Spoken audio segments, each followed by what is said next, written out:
Welcome to Warmachine's Political Theater, a multiplayer arena requiring a blend of brains and brawn in order to secure victory. Plan your attack, make allies, defeat your enemies, then stab your allies in the back. This is Kommandant. Hello and welcome back to the worst Warmachine channel on the internet. I'm Molorian, and it's time for another Warmachine battle report. And not just any type of battle report, a Kommandant battle report. So this is going to have 4 players, each 25 points, everybody fighting against each other at the same time, trying to get the victory, and it should be a ton of fun. Now, I'm going to go over the rules really quickly, but first, let's see what people brought.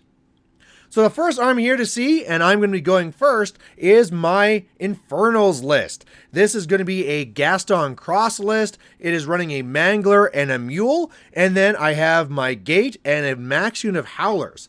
Now, this is going to mean that I'm going to have some Armor 20 Howlers that I get to keep on bringing back with the Gate, and then hopefully that means I can slowly grind down my opponents, and I also have a free good old Nicaea here, so I can be going and bringing over some souls to Gastone, because Gastone's all about getting souls, and then using it to shoot better. So, souls really important. Going second is going to be Michael, and Michael brought his Khador, and also Karchev. Now, this is not Karchev2, this is going to be Karchev1, so look out for all the counter charges and stuff like that, but it's going to be going from left to right, a Berserker, a Behemoth even, and then 2 Juggernauts, and then his free option here is going to be the Eliminators. So this is just a lot of beef that's going to come in here and hit really hard. You know, because it's Karchev, like I said, it's going to be difficult to try and deal with it because it has counter charge. Those Eliminators can get in there and tie things up. This is a list that I'm pretty scared of. You know, you have the long range shooting from the Behemoth, and then of course all the punchiness from everything else. So a little bit worried about this one for sure.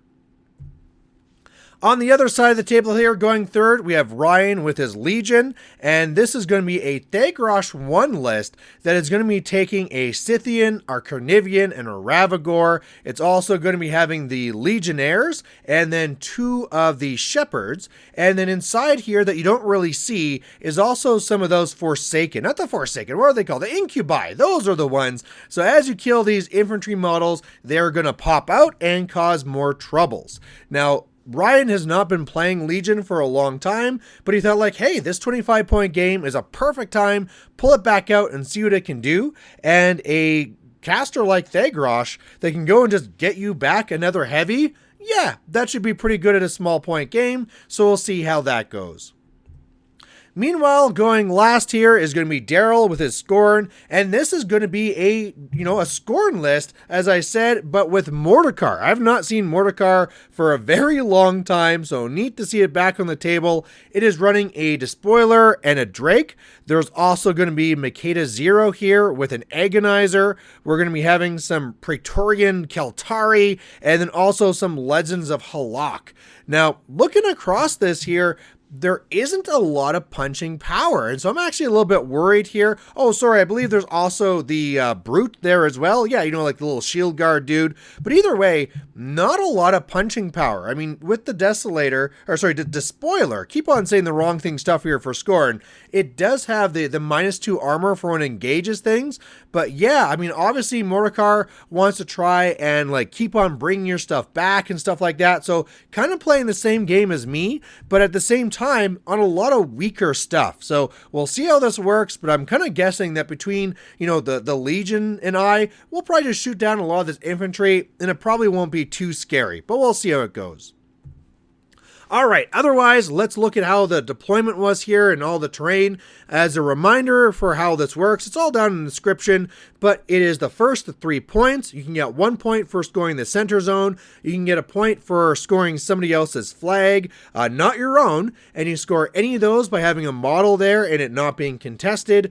You can also get a point by killing an enemy caster, but the other thing that's going to go on here too is that starting on turn 2, if you don't have a model in the zone, you're going to take 5 points on your caster, and it can't be mitigated, can't be healed. As well, there's kill box, which is going to increase. So it's going to be 12 inches on turn 2, 14 on turn 3, 16 on turn 4, so on and so on, get to the middle and fight it out. So that's really going to help things like Karchev, not so much like Gastone with my little gun, but we'll see how it goes. Also, each of us gets to put down 2 pieces of terrain that have to be in our quadrant, but not touching inside the zone. So, I went for a forest and a trench, and everybody else went for their own favorite things too. So anyway, looking at this here, I'm going first, and I'm pretty sure that means that I'm going to be arch enemy number 1. And the reason for that is because I'm going to be the first one to get into the zone and score a point, meaning that everyone's going to be mad at me. So what I'm going to hopefully do here is first turn, just kind of run up,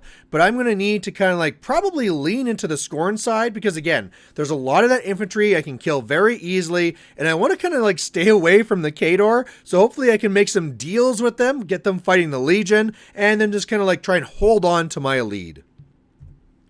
Alright, so going into turn 1, that's what I'm going to do. I'm going to really just kind of rush up here with everything. I get some souls on the gate, nothing to really do with it yet. I'm going to put Dauntless Resolve up onto my Howlers, and then that's really it. I was actually thinking after that if I deployed differently, I could have put on the Dauntless Resolve and then charged up, but the way I did it, it didn't work out that way. So, Gaston's a little bit further back than I'd like, but hey, it should be fine, right? Going on to the Khador side, he's really just going to go and cast a spell that's going to be giving them the counter charge, so scary, scary, and then things are going to be moving up. Now, one of the things I don't like is that one Berserker and the Behemoth seem to be coming over to my way. Again, the shooting really shouldn't do too much against me. I got that pretty high armor. I can bring things back, but I am definitely happy that it looks like those 2 Juggernauts are making a beeline for the Legion. So it looks like Michael's kind of splitting his forces, and then the actual Eliminators are in the middle, just trying to contest things, and I don't want to be fighting the 3 Jacks, so we'll see how this goes. Alright, instead going over there for the Legion, it's really just kind of like a run-up turn. I mean, he does have the Animuses he's going to be casting out there, the spiky growths and stuff like that.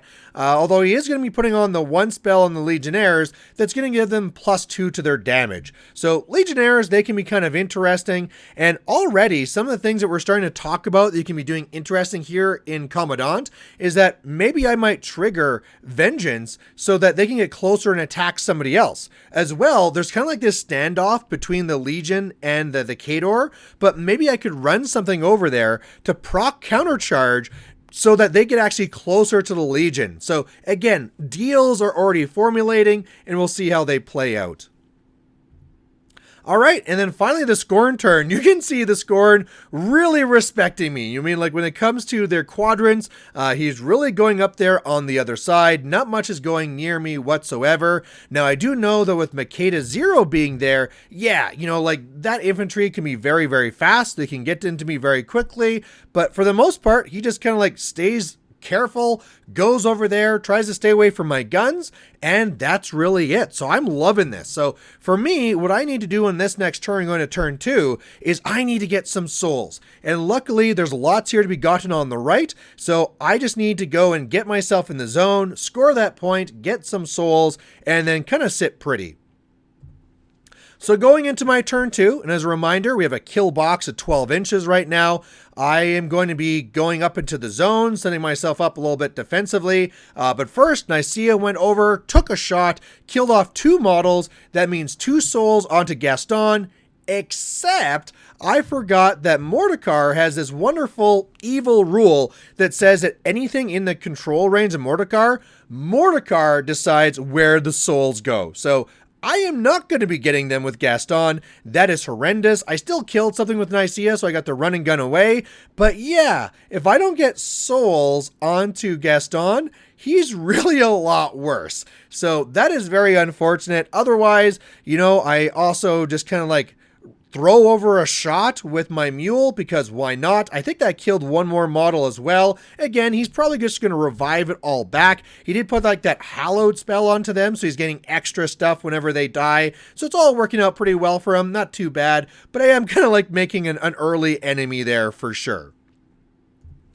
Going on to Michael's turn, I realize that I have another enemy that I didn't even really realize. You know, I am up 1 point, so I can understand that there'll be some aggression against me, but the behemoth is making a beeline basically for my gate. It walks towards my gate, throws 2 shots into it, and it's already down to only 10 boxes left. So that's really, really bad for me. If I lose the gate, the big thing there is that I lose the ability to bring back my howlers. And so really, I got Mordikaar on one side, shutting down my souls, and I got, you know, good old behemoth on the other side, shooting down my gate so that all my tech is quickly going to be falling apart. So I'm very sad about that. Otherwise, Michael gets the 1 Kayazi into the zone to make sure he doesn't take the 5 damage, moves up there with all the beastly things, and that's really it. Still a standoff between them and Legion.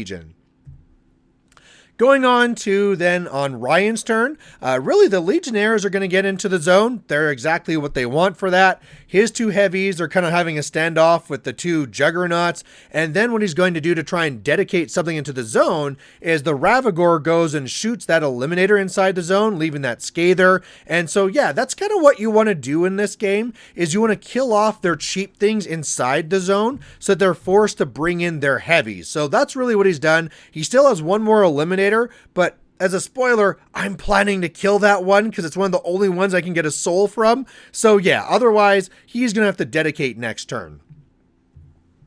All right, then going over to the Scorn turn, you know, whereas I kind of thought we had an okay understanding because he's going the other way. Sure, I killed some stuff, but I was really just trying to get a soul. He's going to get his stuff back anyway. No, you can see he's kind of mad at me. So the Drake comes over and paralyzes my bottom little howler there. He charges into me and does a little bit of damage, not too much, really just giving me vengeance, so I don't care about that.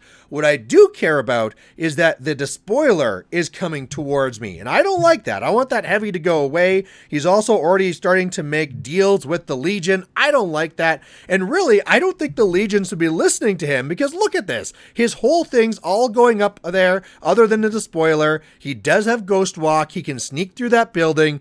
As the Legion player, I'd be really careful about this, but no, it looks like some deals are being made. But hey, if I can go and deal with this Despoiler, I should be kind of okay. So on my turn here, now going to turn 3, I need to get a soul from the only thing I can, the Eliminator. I need to try and deal with this Despoiler, and then I really just need to kind of like lock down my position. So going on to turn 3 here, as a reminder, kill box is now 14 inches, so you got to move up a little bit further. Nicaea does go over, kill that one Eliminator, and then run and guns back. So that's going to be keeping me safe here. I didn't mention it, but I didn't take some shooting last turn because I'd already popped my feet for stealth. Maybe I should have held it. And by the way, stealth doesn't go onto your structure, so that's why I was able to be shot. But the other thing I do here too is I decide that I cannot be dealing with this aggression from the Scorn and Khador at the same time. So I shift over my howlers so that I can be engaging a lot of his line. Not so much to be damaging him, but just to slow him down, and slow him down enough that maybe he starts having this fight with Legion and leaves me alone. So in doing that, though, that makes it very difficult. I need to kind of move over my howlers, and based on where my unit leader was, now my one that was paralyzed is going to be out of command going forward, so that's not the best thing. Now, I did allocate some focus out here, and what I plan to do is that first, by the way, I didn't mention it. Of course, Scorn popped their feet, so they get +3 defense. They have Poltergeist. I had my Vengeance. I killed off a couple of models, got pushed back. And actually, that's pretty important because I have removed from play, so that's really good against recursion. But what I plan to do here is that go after the Despoiler. Shoot it with the Mule first. If I get a crit, I can knock it down. That'll make it a lot easier for it to kill. I can move it over with the gate, charge in, and then do some really nasty things. Well, I shoot it and I get the crit. I get the crit devastation, but I slam it back 4 inches. And now that slams it back so far that it's not really where I want to be going in with my Mangler. I mean, the dream would be that I slammed it back 1 inch and now it's really close. That didn't happen. So instead, I decided to kind of like even things up, and I decided I'm going to try something else here too. I go up there and I shoot with my Gastone and I try and kill those Legionnaires. I kill only one of them, so now they're they're going to have vengeance. If they want, they can do a lot of attacks into Scorn. They can go over and get into the Khador, hopefully, you know, making it so it's easier for them to do that stuff. He brings out the Incubi, and then I use the gate to port myself back and then have the Mangler looking more central. So you mess with me, I mess with you. So overall, I've kind of made a bit of an enemy on all fronts, but hopefully what happens here is that, you know, Khador is going to go and try and do some work. I know they're going to kill my dudes. That's okay. But hopefully they don't really advance too much closely. And then they have to get something into the zone. Hopefully they do that while attacking the Legionnaires. That's going to start a big fight. And then Scorn can get in there too. I don't know. I'm hoping everyone fights each other and not me. Going on there, though, that's not exactly what happens. So first of all, he does kill off that one Howler that was in his face, freed things up, and then the Behemoth went and destroyed my gate. So that's not good. That Howler that died, it is not coming back. Secondly, he doesn't really go into the Legionnaires. He kind of puts himself into the zone, doesn't pick an extra fight, and plays it more defensively. So that's not what I was expecting either. And he does still have countercharge up, but that's really it. So I'm not really too excited. That means that Legion might decide to take some aggression against me, although I'm going to try and convince them to go against Scorn. And that did not work. He decided to kind of like charge all the way across the board here with the Legionnaires. He's like, hey, you killed one of my dudes. I'm mad at you. And that's not good for me. So he comes over, kills off another Howler. So I'm down all these Howlers. I can't get back. Doesn't really do anything to Scorn whatsoever. Sends in the two heavies. Destroys one of the Juggernauts, takes out the cortex of the other one. So the other Juggernaut there, pretty messed up. And then meanwhile, he uses his Ravagore, again, not to attack somebody else. He tries to take out my other Howler. So I actually would have appreciated it because, again, my Howler at the very bottom right is out of command. So if he killed that, I could field promote and be okay. But yeah, he didn't do that. So I feel very picked on. However, when I voiced that, they all told me like, shut up, Brian, you're winning. You got a point and you attacked us all. You had this coming. So, okay, fair enough. I'll take it.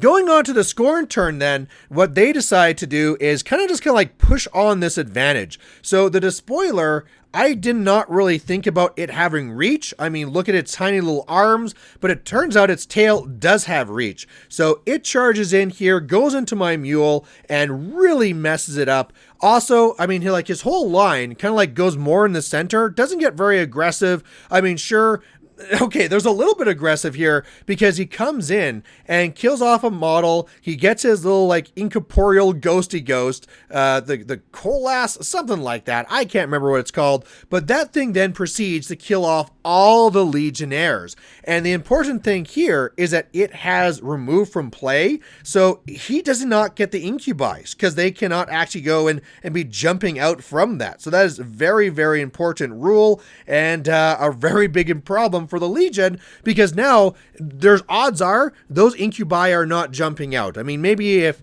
you know, his caster dies or his shepherds, but even if they die and he does that, he at least has one Incubi already that'll be completely wasted. So kind of sad for them.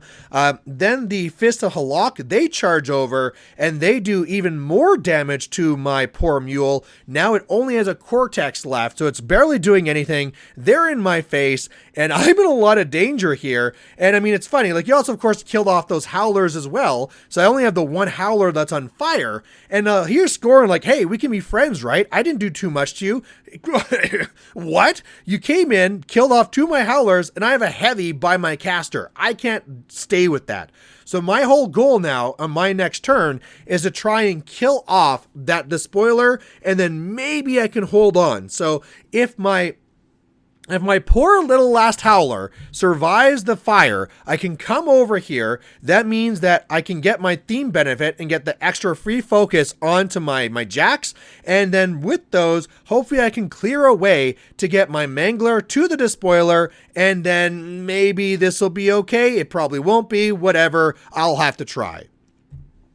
So going on to the next turn here, the kill box is now 16 inches, so getting up there. And so what I do then is first go and do my vengeance. So the fire, I took some damage, I survived, I Vengeance to get closer so that, I can charge into the Scorn, do some damage, get closer to my Mangler for a free focus, but I don't get to do that because the Khador player stabs me in the back, goes for a countercharge with the Berserker, and kills off my Howler. So that's really bad for me. That means I'm going to have to dedicate something else to the zone. I'm not going to get that other focus. So I have to give some extra focus to my Mangler. I go in there with Gastone. It starts trying to shoot down this infantry, and he just keeps toughing. It is ridiculous. I hate it. This is what they tried getting rid of from Mark II, having, tough no knockdown, but that's what these little mariachi do. And so I have to do this in a way that I kill off one of them. I can't kill off the other. The Mangler charges in for free, misses the charge attack, leaves the despoiler on 4 boxes, so basically fully alive. Also, I did a Thresher, hitting off these, hitting these Fists of Halak, Legends of Halak as well. And again, either missing my attacks or he toughs again. I'm just really in a bad spot here. So last thing I do then is Nicaea goes in, shoots the ghost in the back to get some revenge, and then at least I contest that, but Gastone's camping too. I'm pretty sure I'm going to die. I'm in a very, very bad spot here. All right, going on to the Khador turn, he decides he wants to get some revenge, although he's not as aggressive as I kind of figure he's going to be. He does charge in with the Berserker. It kills off the Carnivian that was there. Then he starts making some attacks against the Scythian, and I really thought that he was going to be dedicating in Karchev to make sure that he could free up the Juggernaut so that the Juggernaut could be getting in and just getting into the face of the Ravagore, but he doesn't really do that. Again, he's playing it very defensively, which, when you're up against 3 other players, not always the worst idea. The Behemoth walking up here, taking some shots, killing off a little bit of infantry, but not crazy too much here. But yeah, just trying to creep its way into the center. Going on to the Legion turn, I was actually wondering at the beginning if he's going to try and kill Karchev. So the Scythian could go around, before even that, the Ravagore could take a shot at the Karchev. It's camping 1, that probably deals with the camp damage. Then the Scythian can go in and do some damage too, but the Legion player thought no, it's not really worthwhile. It'll be a risky play, and if it doesn't work out, I'm probably tabled. Okay, that's fair enough. So the Scythian goes wild. It just rolls crazy damage. It kills off the Juggernaut and the Berserker all by itself. So that's crazy. Then he feats back the Carnivian, and I didn't realize this. I thought that when you feat back with Thagrosh1, you don't get a combat action, but it turns out you just can't force them for anything extra. So the Carnivian comes down and takes a chunk out of Karchev, and I believe with that damage, it would have been pretty easy to kill off Karchev, but hey, whatever. Karchev now has to deal with that. It's down to Jack. And then the Ravagore actually thinks about shooting my Jacks. Again, this whole hatred for me, the same thing had happened with Behemoth as well. Thought about shooting me as well, but instead goes up to try and kill a little bit more of this infantry. Now, as the Khador player ends their turn, I see what's going on, and I ask the Scorn player, so, you win in this turn? Because what he can very easily do is kill Gastone, take my flag, and then also go and probably kill off Thagrosh as well if he wanted to. He can do Ghostly, he can get Makeda 0 onto Thagrosh, can get some other things onto Thagrosh, but it turns out that he has other plans. And along with this too, that Ravagore was going to shoot Nicaea, and I said, please don't do that. If he does that, Scoring can get my flag even easier. So that worked, but it turns out, like I said, Daryl had an even more sneaky plan. So the sneaky thing I didn't see here is that he can charge over with the Agonizer, use the Animus, which moves the models nearby away 3 inches, and move out both of the heavies and the Shepherd out of the zone, so that the only thing currently contesting the zone is Nicaea. So he doesn't need to kill Thagrosh. He can very easily here just go and try and clear the zone. So that's really what he does. He comes over here with his Despoiler, with Reach, makes attacks onto Gastone, kills Gastone. Before any of these things, he loads up some beasts. They run over, they try and kill Nicaea and fail. Then he starts doing Essence Blasts, and with those Essence Blasts, he kills Nicaea, already gets some damage onto my caster. Then the Despoiler comes over, finishes off my caster. He moves his little Legends of Halak onto the flag. Because my Jackson are inert, they don't contest. So he scores my flag. He gets a point for killing my caster. He scores the center zone, and that's it. Daryl and Scorn and Mordikaar win the day. So that's it. That's the game. Everybody had a great time. When I asked people after, I said, look, this is still a scenario Commandant that's in trial. We're trying to make it better. Was there anything that you didn't like? Is there anything you'd change? And the great thing that I heard from all around the table was like, no, we love this. This was a lot of fun. You know, like the only negative thing they could say is that as it gets to about like turn 3, turn 4, you kind of feel like, wow, this game's going to go on forever. But what you really find is on turn 4, that's where things get crazy. You know, that's where casters start dying. This is where people start taking other people's flags, and the game can end very early. So if you do try Commandant, do know that you might have that feeling around turn 4 of like, ooh, this might go forever. But no, it's going to close out very quickly as things start dying and people start scoring. So there you go. There is my second battle report being posted about Kommandant. Again, this is still in trial. The rules are down below. And please, please, please try this out yourself. Let me know how it goes, because I want to really do this right now during December to kind of like finalize the trial and then go official out in January. And then this is what I said, like right now I'm doing these battle reports for the picture ones, but when it comes to January, no, I'm going to ramp up this quality, and this is going to be the video one. So be really excited for that. I really want to push this Kommandant thing because I really feel it's a great fun way to play, especially for new players and experienced players as well. So there you go. Thanks for watching, and we'll catch you later. Bye.